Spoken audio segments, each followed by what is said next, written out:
to the core classes. Today is 4th December 2023. Like every day, मैं हूं आपके साथ 10 करंट अफेयर्स के टॉपिक्स के साथ. ऑल ऑफ अस नो कि ये टॉपिक आपके UPSC syllabus as well as state PCS के लिए बहुत ही इंपॉर्टेंट है. So without wasting the time, let's start the first topic. The first topic of today is anthrobots. Anthrorobots is shortened as anthrobots. पूरा नाम है इसका एंथ्रो रोबोट. आप सबको पता है कि एंथ्रो का मतलब क्या होता है. एंथ्रो मीन्स होता है रिलेटिंग टू ह्यूमन. ह्यूमन की स्टडी को एंथ्रो स्टडी कहा जाता है. Researchers have developed miniature robots using human cells and termed them as anthrobots. तो ये जो एंथ्रोबॉट्स बनाए गए हैं ये ह्यूमन सेल से बनाए गए हैं, ह्यूमन ट्रैकियल सेल से. अब ट्रैकिया क्या होता है तो उसके लिए एक इमेज देख लो यहाँ पर. ये है ट्रैकिया. हमारा जो विंड पाइप होता है, हम जो सांस लेते हैं, तो यहाँ लैरिंग्स, सबसे पहले तो फेरिंग्स होता है, फिर लैरिंग्स से होकर के हवा ट्रैकिया होते हुए हमारे लंग्स में जाता है. So this pipe is called as trachea. और ये जो बाहर में आप देख रहे हैं थोड़ा सा हड्डी की तरह जो स्ट्रक्चर है, दिस इज कार्टिलेज. तो ट्रैकियल कार्टिलेज इसके ऊपर रिंग की तरफ लगा हुआ होता है. लेकिन हमारा जो यहाँ टॉपिक है उसमें हमें ये पता रहना चाहिए कि एंथ्रोबॉट्स जो बनाए गए हैं ये ट्रैकियल सेल्स से बनाए गए हैं. और इनमें ये जो ट्रैकियल सेल्स से बनाए गए बायो रोबोट्स हैं, इनमें सेल्फ असेंबली कैपेबिलिटीज़ हैं. अगर इन्हें एक बार बॉडी में छोड़ दिया जाए तो ये खुद से असेंबल भी हो सकते हैं. These are capable of both movement. ये सिर्फ बॉडी में मूवमेंट ही नहीं करेंगे बल्कि हीलिंग कैपेसिटी भी है इनको, कि बॉडी का अगर कोई न्यूरॉन खराब हो गया है या फिर न्यूरॉन को किसी तरह की हीलिंग की ज़रूरत है तो ये उसे हीलिंग भी करेंगे in with in a laboratory setting. They can spontaneously fuse together to form a larger structure called a superbot. Even उनमें ये भी एक क्वालिटी है कि अगर ढेर सारे बॉट एक जगह पर हैं तो वो एक दूसरे के साथ फ्यूज करके एक लार्जर बॉट भी बन सकते हैं, लार्जर रोबोट भी बन सकते हैं. इसकी साइज कितनी हो सकती है तो width of a human hair. जो ह्यूमन हेयर का जो विड्थ है उससे लेकर के एक जो शार्पेंड पेंसिल का जो टिप होता है, पेंसिल जब एकदम शार्पेंड कर दिया जाता है तो उसका जो टिप होता है ना, ये मोटाई का ये रोबोट हो सकता है, एंथ्रोबॉट हो सकता है. तो समझ में आ रहा है कि ये बहुत ही छोटा होगा, बॉडी के अंदर ब्लड में कहीं भी ये जा सकता है. The anthrobots display diversity in structure and behaviour. और ये जो तैयार किया गया है लेबोरेटरी में, इसमें भी कई तरह की डाइवर्सिटी है. Some are spherical shape, fully covered in cilia, while other resembled a football shape, irregularly adorned with cilia. तो इस तरह के कुछ स्ट्रक्चर यहाँ पर हैं. तो कुछ में एक सिलिया है, कुछ में बहुत सारे सिलिया हैं. तो ये सब चीज़ें अगर आप बायोलॉजी में सेल पढ़े हैं तो आपको समझ में आ रहा होगा. These anthrobots are different from xenobots. तो एक जेनोबॉट का यहाँ पर पिक्चर है जो कि फ्रॉग के स्किन और हार्ट मसल को यूज करके बनाया गया था आज से सालों पहले. This is xenobot. तो ये अलग है और एंथ्रोबॉट अलग है. बिल्कुल ये बात हमें समझ में आना चाहिए. एप्लीकेशन क्या हो सकता है इसका. They hold promise for regenerative medicine. ठीक है, रीजेनरेटिव मेडिसिन अगर किसी बॉडी में ज़रूरत है उसकी तो ये बॉट्स बहुत काम आएंगे. Wound healing and disease treatment के लिए अच्छे होंगे. What are tracheal cells. तो ट्रैकिया तो आपको बता ही दिया मैंने पहले ही. तो यही है, यहीं से जो सेल निकाला जाएगा 2000 ट्रैकियल सेल्स, और उसी से बनाया गया है ये bot. These are responsible for producing lubricating mucus. ये ट्रैकिया के बारे में बात हो रही है. ट्रैकिया जो होता है वो म्यूकस यहाँ पर से छोड़ते रहता है. ठीक है, तो lubricating mucus to keep airways functional, and they are a type of epithelial cell, a term used generally to refer to cells lining the inside or outside of the body. These cells generate mucus and a number of other compounds which play an important role in respiration.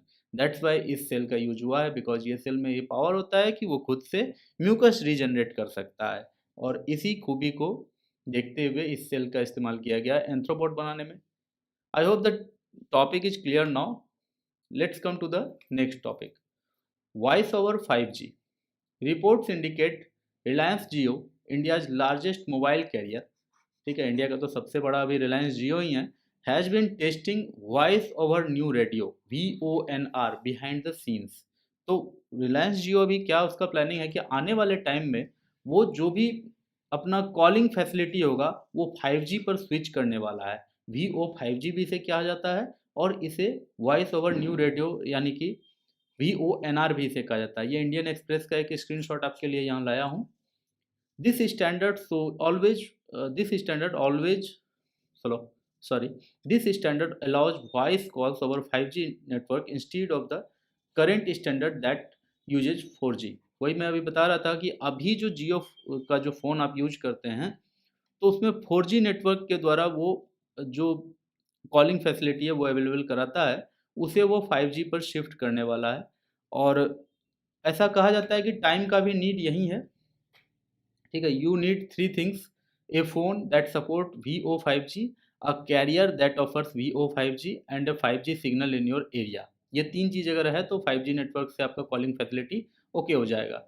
VONR brings clear advances over VoLTE. अभी जो VoLTE पे बातचीत हो रहा है जो कि 4G का है, तो इसके ऊपर 5G का बहुत सारा एडवांसेस है। इन्हेंस्ड कॉल क्वालिटी आपको मिलेगा, फास्टर कनेक्शन टाइम्स मिलेगा, ठीक है। इम्प्रूव्ड रिलायबिलिटी है। 4G जैसे कि बहुत जगह आप उस पर रिलायबल नहीं हो सकते हैं, तो इसमें एलिमिनेट किया गया है the notorious call drop issues, ठीक है। कॉल जो ड्रॉप हो जाता है 4G में, ये वोल्टे टेक्नोलॉजी में, उसको ठीक किया गया है, उसको हटाया गया है, वो सब गड़बड़ियों को, वो सब कमियों को हटाया गया है, particularly during transitions between 5G and 4G. Lower packet loss contributes to better reliability, minimizing the occurrence of voice cutouts during calls. तो ये सारी चीज़ें नहीं होंगी, जो कि वॉइस कटआउट हो जाता है ड्यूरिंग कॉल या फिर क्रॉस कनेक्शन हो जाता है, आज भी हो जाता है कभी कभी। तो वो सारी चीज़ों से आपको मुक्ति मिल जाएगी। और सबसे अच्छी बात इसमें ये है कि यहाँ अगर जहाँ 5G नेटवर्क नहीं है तो वहाँ 5G से 4G में स्विच होने में भी कोई दिक्कत नहीं होगा। आपका कॉल भी लगा हुआ है, अगर आप मोशन में हैं, फिर भी वो स्विच कर जाएगा और कोई तरह का प्रॉब्लम कॉलिंग पे नहीं है। देखो डोपामाइन जो होता है, dopamine is released when your brain is expecting a reward, when you come to associate a certain activity with pleasure, mere anticipation may be enough to raise dopamine levels. जब हम अपने ब्रेन में कुछ भी वैसा सोचते हैं, ठीक है, जब हमारे ब्रेन में कुछ ऐसा चलता है जिससे कि हमें प्लेजर फील होता है, it can be like sexual activity, or it can be some game in which you are winning, it can be shopping, ठीक है, it can be like in bad habits it can be drugs, ठीक है, या फिर किसी तरह का कोई वैसा मेडिसिन कोई ले जिससे कि उसको बहुत ही ज़्यादा प्लेजर फील हो। इन दैट टाइम ब्रेन में एक तरह का केमिकल सिक्रेट होता है जिसको डोपामाइन कहा जाता है। तो a new study shows that dopamine release in the human brain plays a crucial role in encoding both reward and punishment prediction errors, ठीक है।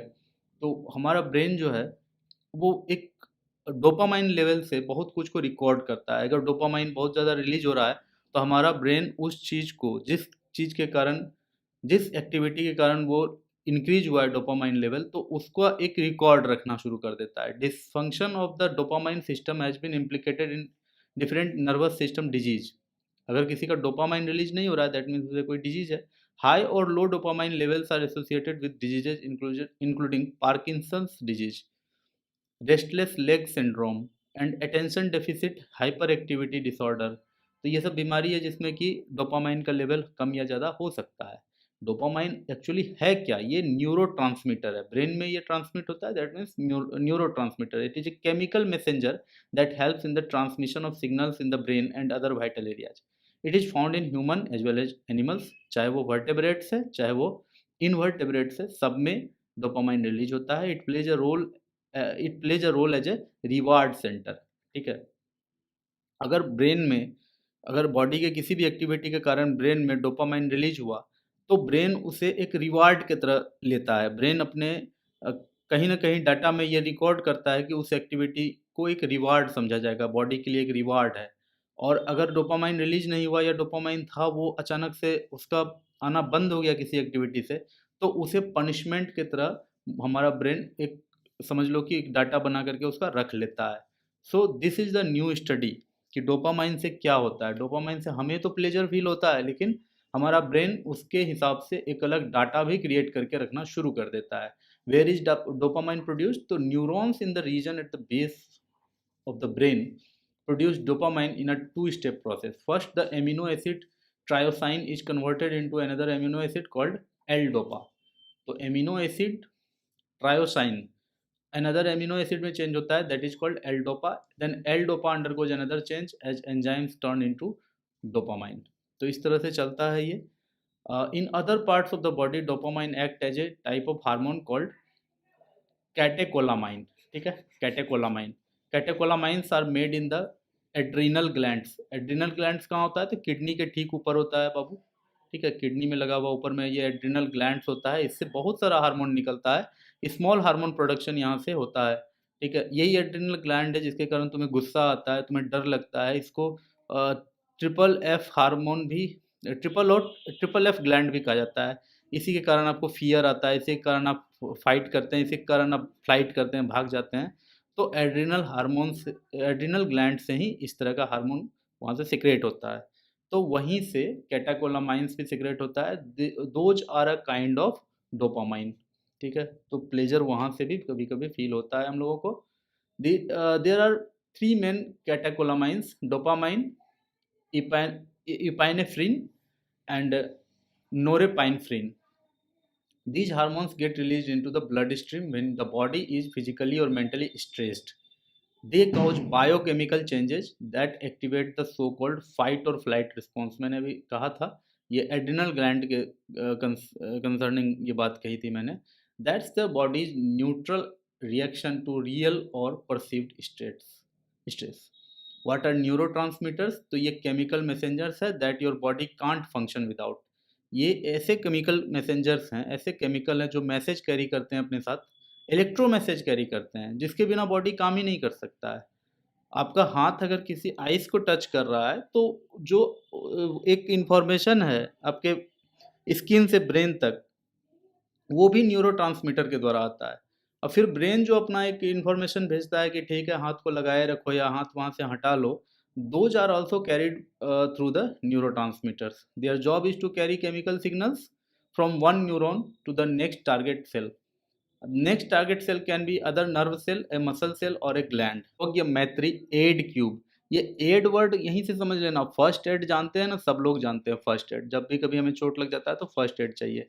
क्या हो जब कोई चोट बहुत ही ज़्यादा सीरियस हो, बहुत ज़्यादा सीरियस, सिर्फ मरहम पट्टी से काम ना चले, तो वहाँ क्या करेंगे? तो वहाँ आएगा Aarogya Maitri add cube. It is the world first portable hospital. ये भारत में इंडिजिनसली बना है। We are proud of it that Bharat में इंडिजिनसली बना है, प्रोजेक्ट भीष्म के अंतर्गत। What is project Bhishm? Bharat health initiative for Sahyog Hita and मैत्री। World's first portable hospital designed indigenously. The modular trauma management and aid system is made up of 72 detachable mini cubes. इसमें देखो cube हैं और 72 क्यूब्स हैं। Being a specialized station for emergency response and humanitarian efforts. देखो disaster management में ये बहुत काम आने वाला है। डिजास्टर मैनेजमेंट में लोगों को चोट बहुत ही सीरियस आती है और उस समय बहुत ही अच्छे इलाज की ज़रूरत होती है। और ये जो हमारा है, ये 72 बॉक्स ऐसा ऐसा है, 72 बॉक्स है। इसे अगर रूबिक्स क्यूब की तरह जोड़ा जाए तो ये इस तरह का एक हॉस्पिटल बन के तैयार हो जाएगा। ये हॉस्पिटल में क्या क्या होगा? इसमें देखो मिनी आईसीयू है, an operation theatre sorry, cooking station, food, water, power generator, blood test equipment, x ray machine and more. अभी इतना कुछ होने के बाद भी एंड मोर, तो समझ जाओ ये कितना ज़्यादा इफेक्टिव होने वाला है आने वाले टाइम में। ठीक है, जितने भी रूरल एरियाज हैं वहाँ पर भी बड़े से बड़े सिचुएशन में, सीरियस सिचुएशन में भी इसका यूज करके कई लोगों की जान बचाई जा सकती है। The cubes are capable of handling patients with severe injuries up to 25 major burns, long limb fractures, chest injuries, spinal injuries and approximately 10 head injuries. इतना ज़्यादा कैपेबल ये हॉस्पिटल है।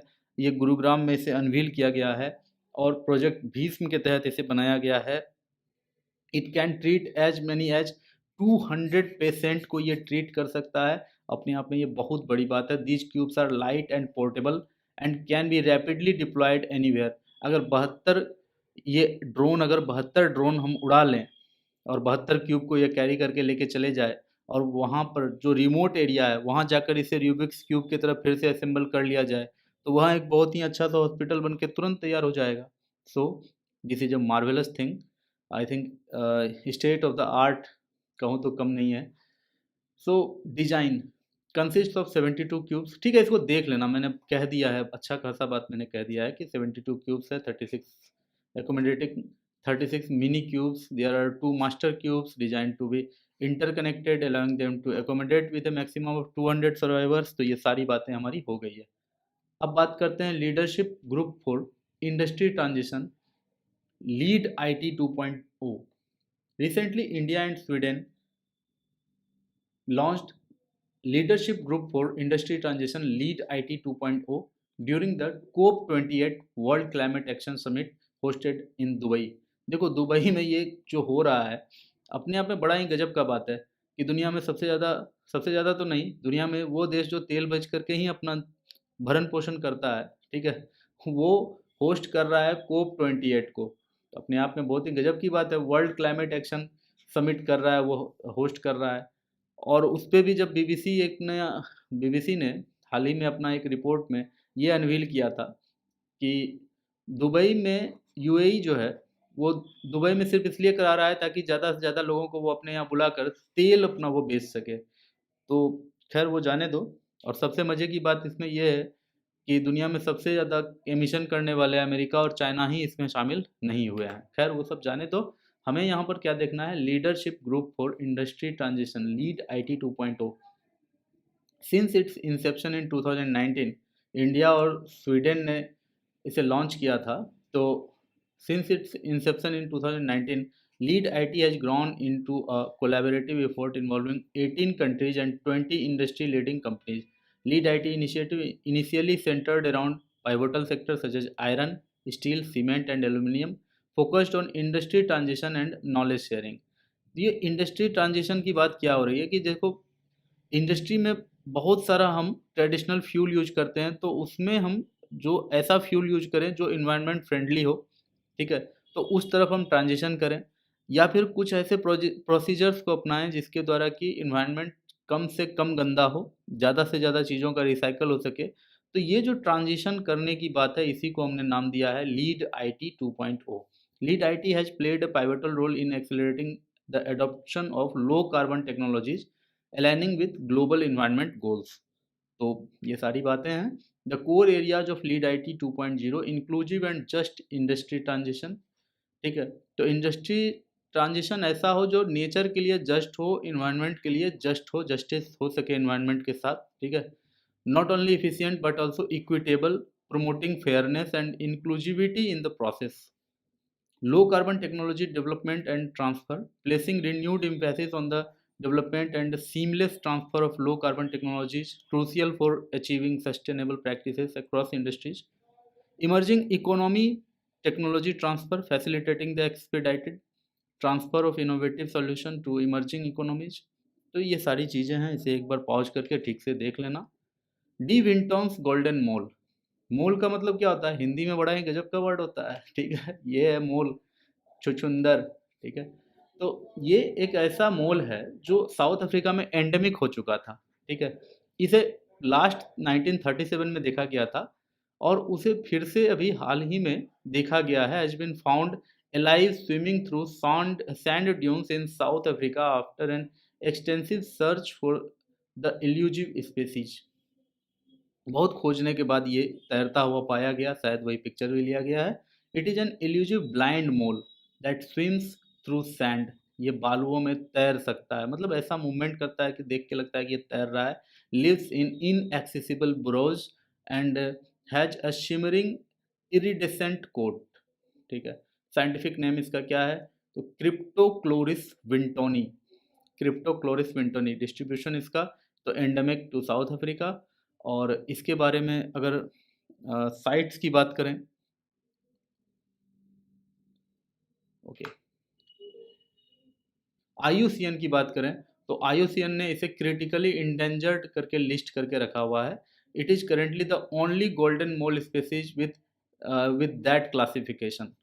It is among the 25 most wanted lost species that are the focus of global wildlife conservation search for lost species. तो उसमें ये मिल गया, बधाई हो। साउथ अफ्रीका में ये सैंड पर तैरता हुआ मिला है। Habitat, its natural habitats are subtropical dry shrubland, Mediterranean type shrubby vegetation and sandy shores. Features, the upper parts have short dense fur and is slate gray with a yellowish tinge। तो ये सारी बातें हैं। आपको क्या याद रखना है, आपको सिर्फ ये याद रखना है कि डी विंटन्स गोल्डन मॉल ये साउथ अफ्रीका में हाल ही में देखा गया है। It is endemic to South Africa, और अगर IUCN की बात करें तो क्रिटिकली इंडेंजर्ड है। ये सारी बातें आपको पता रहनी चाहिए। 1937 में लास्ट बार देखा गया था, फिर हाल ही में देखा गया। International Maritime Organization, recently India was re-elected to the International Maritime Organization Council with the highest tally at elections held at its assembly in London for the 2024-25 biennium। ठीक है, तो India, congratulations to us that we have re-elected to the International Maritime Organization। क्या है IMO? So it is a specialized agency of the United Nations which is responsible for measures to improve the safety and security of international shipping and to prevent pollution from ships। It is the global standard setting authority for the safety, security and environmental performance of international shipping। So this is the IMO। Its main role is to create a regulatory framework for the shipping industry that is fair and effective। Formation कब हुआ था, इसका कब बना था? ये 1948 में ये बना था। Established under the intergovernmental maritime consultative organisation IMCO, बाद में इसी का नाम हो गया international maritime organisation. Became a specialised agency of the United Nations in 1959। हमेशा याद रखना 1959 में इसका जो मर्जर हो गया था यूनाइटेड नेशंस में। हालांकि ये पहले से इंटर गवर्नमेंटल कंसल्टेटिव ऑर्गेनाइजेशन के फॉर्म में काम कर रहा था 1948 से। ठीक है, renamed as international maritime organisation in 1982। नामकरण इसका कब हुआ है? 1982 में IMO के फॉर्म में। फंडिंग कहाँ से होता है? तो इसके जो भी मेंबर स्टेट्स हैं वो इसको फंड करते हैं, और मेंबर स्टेट करीब 175 हैं। हेड क्वार्टर कहाँ है? लंदन में है। So this is IMO। Assembly, council, committees, ये सारी चीज़ें हैं। Have a pouch and go through it. National Human Rights Commission NHRC। The central government recently appointed 7 people, including a former Delhi Police Commissioner, as special monitors of the National Human Rights Commission NHRC। तो हम लोगों के लिए इसमें important बात क्या है? हम लोगों के लिए इसमें स्पेशल बात ये है कि स्पेशल मॉनिटर्स कौन होते हैं NHRC के, उसे हमें ठीक से देखना है। और NHRC आखिर होता क्या है? क्या ये कॉन्स्टिट्यूशनल बॉडी है National Human Rights Commission? No, it is a statutory body established in 1993 under the Protection of Human Rights Act 1993। It is the watchdog of human rights in the country। It was established in conformity with the Paris Principles 1991। ठीक है, adopted at the first international workshop on national institutions for the protection of human rights। तो ये कब बना था? 1993 में India में बना था। किस एक्ट के तहत बना था? तो protection of human rights act 1993 के अंतर्गत इसे बनाया गया था। ठीक है, और 1991 में पेरिस प्रिंसिपल्स को कंफर्म करने के लिए ये सब किया गया था for the protection of human rights. I hope इतनी बातें आपको समझ में आ गई है। इसका ऑब्जेक्टिव क्या है? तो ऑब्जेक्टिव है strengthen the institutional arrangement through which human rights issues could be addressed in their entirety in a more focused manner, to look into allegations of excesses independently on the government। Government का कोई भी अति किसी व्यक्ति पे नहीं हो रहा है गवर्नमेंट की तरफ से, उस पर देखना, उन एलिगेशंस को देखना इसका काम है। और इसके अलावा इसका कॉम्पोजिशन को देख लेते हैं। तो NHRC जो है वो कंपोज होता है, इसमें it includes a chairperson and 8 other members. Chairperson of NHRC is the retired Chief Justice of India. ठीक है, out of the 8 members 4 are full time members, whereas the 4 are deemed members. Out of the 4 full time members of NHRC, 1 member should be a working or retired judge of the Supreme Court। Other members should be working or retired chief justice of a high court। 2 members are selected based on their experience and knowledge of human rights। Okay। अब 4 deemed members जो हैं वो तो 4 permanent member हैं, permanent तो नहीं, मतलब 4 full time member हैं।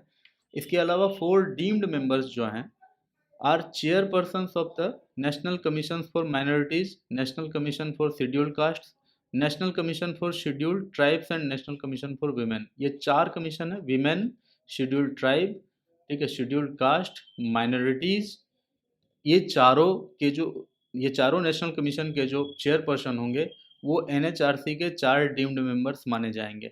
The chairperson and members are appointed by the President on the recommendation of a 6-member committee consisting of Prime Minister as its head, Speaker of Lok Sabha, deputy chairman of the Rajya Sabha, leaders of the opposition in both the houses of the parliament, union home minister. ठीक है, तो ये 6 members committee 6 members का committee होगा जिसमें कि ये 5 आपको यहाँ पर दिया गया है। ठीक है, टर्म क्या होगा इसका? The chairperson and members are appointed for a term of 3 years और till the age of 70 years, whichever is earlier, जो भी पहले आ जाए। The chairperson and members are eligible for reappointment, उनका फिर से अपॉइंटमेंट हो सकता है बशर्ते कि वो 70 years के कम एज के हों। Functions of NHRC: to inquire on its own initiative or a petition or on a petition presented to it by a victim or any person on its behalf, intervene in any proceeding, visit any jail or any other institution under the control of the state government, ठीक है, where persons are detained or lodged for purposes of treatment, reformation and or protection, spread human rights literacy, study treaties and other international instruments on human rights। ये सारा काम है इसका। ठीक है, उम्मीद है बात समझ में आ गई होगी। अब लास्ट में पावर्स देख लो, क्या क्या पावर है इसके पास। While inquiring into complaints under the act, जैसे कि किसी विक्टिम ने अगर कंप्लेन किया कि हमारे साथ स्टेट ने किसी तरह का गलती किया है, हमारा ह्यूमन राइट्स का वायलेशन हुआ है, तो ये एनएचआरसी इंक्वायर करेगा। Inquiring into complaints under the act, the commission shall have the power of a civil court, जब ये इंक्वायरी करेगा तो इसे एक सिविल कोर्ट का पावर होगा। Trying a suit under the Code of Civil Procedure 1908, it can summon and enforce the attendance of witnesses and examine them on oath. It can also grant compensation to the victims of police brutality. If necessary, the NHRC can approach the Supreme Court or the High Court for the enforcement of human rights in order to protect the rights of individuals or groups. The NHRC has the authority to take suo motu cognizance. ये ऐसा नहीं है कि कोई victim आकर के इसके पास complain करेगा तो ही ये एक्शन लेगा, ये सुओ मोटो कॉग्निजेंस भी ले सकता है ह्यूमन राइट्स वायलेशन पर, even if a formal complaint has not been filed. किसी तरह का कंप्लेंट नहीं भी फाइल हुआ है लेकिन ह्यूमन राइट्स का वायलेशन हुआ है और अगर एनएचआरसी ने ये एग्जामिन कर लिया है, ये ऑब्जर्व कर लिया है कि हुआ है, तब तो वो वहाँ अपना कॉग्निजेंस लेगा। अब बात करते हैं चेस ग्रैंड मास्टर टाइटल के बारे में। Recently, Vaishali Ramesh Babu and her younger brother Ramesh Babu Pragananda have become the first ever Grandmaster brother-sister duo in history. So this is the proud mother, and she is Vaishali, and he is Pragananda. So a proud moment for India as well as this family, that they are the first ever grand master brother sister in history of the world. ठीक है, तो chess grand master title होता क्या है? ये highest title है और ranking that a chess player can achieve. पूरे वर्ल्ड में जो हाईएस्ट जो होता है वो ग्रैंड मास्टर ही होता है। तो grand master title and other chess titles is awarded by international chess federation FIDE, acronym for its French name federation internationale des एचेज, तो फिडे, तो international chess federation. The title is the badge of the game's super elite recognition of the largest chess talent on the planet, which has been tested and proven again a peer group or of other similarity talented players in the world's toughest competition। तो समझ लो यही बात कि जैसे world का किसी Olympic का gold medallist के बराबर का सम्मान के बराबर इसको माना जाता है Baij of games super elite recognition, तो ये इन दोनों को मिला है। ठीक है, proud moment for them. Besides grand master, the qualification commission for FIDE recognises, और भी चीज़ें रिकॉग्नाइज करता है। फिडे के बारे में यहाँ कुछ दिया गया है, इसे आप देख सकते हैं। मोहेंजोदारो, ठीक है, मूवी भी बन चुका है इस पर, तो ज़्यादा बताने की ज़रूरत तो है नहीं।